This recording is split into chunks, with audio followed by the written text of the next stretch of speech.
ndabizi murabibaza cyane hari n'abantu bavuga ngo yarahageze ariko ntarahagera ariko twohereza amatike ye twayohereje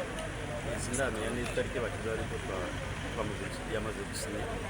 sinamubabwira ko atarangeraho namara kongeraho tukamwerekana nibwo twavuga ibyo byose ariko kubwira wenda abanyarwanda arahari twamubonye kandi ari mu nzira. Afande bamaze iminsi abantu bose batubaza bisi ibyo bigeze he? Bisi murabizi dufite abaduha abaterankunga bakomeye ni Minadef yari ubikoramo ibintu ya modoka twasanga ejo bundi igihe twababwira muri hafi nyuma baje kwisubiraho kubera ko twatanze Kinyarwanda specification z'uko bwita uburyo iteye ntayo wabona iri aho ngaho ni ukuvuga igomba gukorwa mu Rwanda mwumve rero ikintu kigiye kujya mu Rwanda gikorwe niyo mpamvu yatumye ariko ubuyobozi buyobora cyangwa se bugitera inkunga bwamaze gutanga komande none ita komande ariko ni komande byateye ibyo gutinda ni ukubera ko ari imodoka yihariye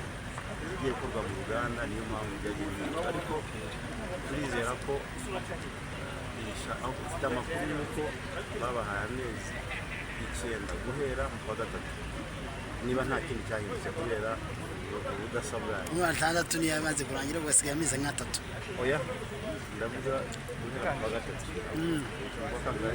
ni amezi 3 maze kurangira ubwo hasigaye amezi atandatu ariko nzakuriye umunsi tuzahura n'itangazamakuru muzaba bafite amakuru nyayo ariko byo bamaze kwiyemera ni ibyo gusa byo kuvuga ngo iteye ite ntabwo wayibona ku muhanda uza mu aho zigurishirizwa igomba kuva mu Ruganda ikozwe kuko nayo iri special. Murakoze cyane. Akiri umusore tukiri abana mu segonde twari turi abana bato turakina nuko wenda bari mu ntambara gukina ariko mu mashuri twarakina mu segonde. Afande igikorwa nk'iki ngiki ni iki gikoze ku mutima yibonye abakunzi ba APR nk'aba ngaba baje byagutunguye cyangwa wari witeze? Biratunguye wari ubona abantu bishimye ni ibyishimo ariko cyane cyane uyu munsi usibye na football muri rusange ni igikorwa ni umunsi n'itariki cyangwa se buri munyarwanda wese akumva yishimye. Tuzareba abanyarwanda benshi baba bishimiye umunsi kubera ko ufite amateka ahangaha niho ubuzima bw'abanyarwanda bwinshi bwarokowe n'abantu baturutse ni igikorwa tugiye kuzajya tubona atari iki ngiki ariko gihuza abasportifu cyane cyane abakunzi ba APR kigiye kuzajya gihora mu mwaka cyangwa ndibaza bitari ingaruka mwaka ariko tuzareba ko n'abafana tugomba kubaha ibyo bifuza tuzatuzana ibitekerezo byabo tubagira inama turebe ari ingaruka mwaka cyangwa se hari ukundi ariko tukaza kwicara turebe uburyo hano hantu ku Burundi habe igicumbi cy'amateka nyine habe nk'uko mubona harura hari imize urumva nayo na football twareba niba na football noneho byaba uyu mwaka cyangwa se bikaba mize ya APR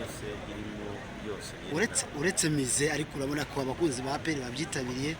bakeneye icyo bita APR cyo kuzaba ngo duserebure ibyo twagezeho buri mwaka urabona bidakwiriye kuba byagira undi mwihariko mu Rwanda muri football rero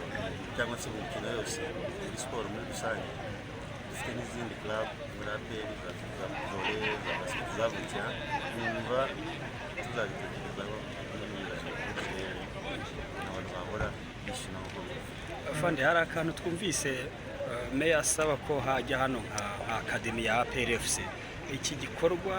mwaba mugiteganya cyangwa ni ukubanza kubyigaho? Tumaze kubitekerezaho ubundi umupira wacu kugerana n'ubuzima rusange bw'abaturage kuko siporo nayo ifasha abaturage kumva rero tuje abaturage bari muri izi nganda bakora dushoboye gufatanya nabo bakabashyira akagari tugafatanya n'ibindi byateguye kumva rero tubikoze dushimiye ku baturage biba byiza ibitekerezo twakiriye neza kandi byari muri ibitekerezo byacu nabyo tuzareba uburyo byagenda. Mu byabereye aha harimo no